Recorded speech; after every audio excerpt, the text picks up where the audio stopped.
हे जे मंदिर आहे हे वाल्मिकेश्वर महादेव मंदिर आहे. इथे वाल्मिकी ऋषींनी या महादेवाची स्थापना केली होती.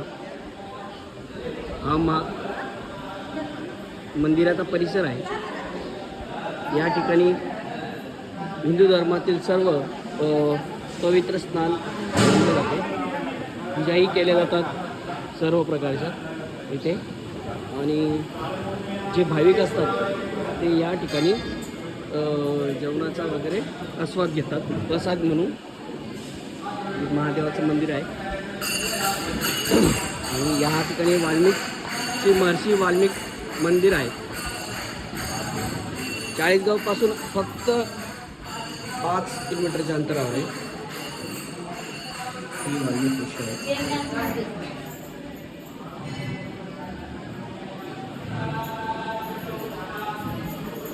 या ठिकाणी गोरक्षनाथांचं एक मंदिर आहे. हे सुद्धा खूप प्रसिद्ध मानलं जातं.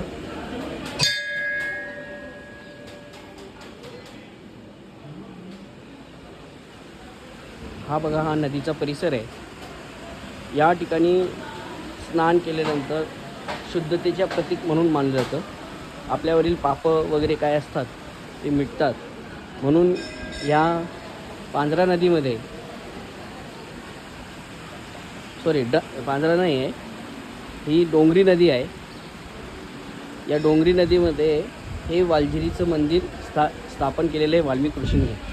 माझ्याकडून नजर चुकीने पांझरा आलं, शब्द थोडासा समजून घ्या.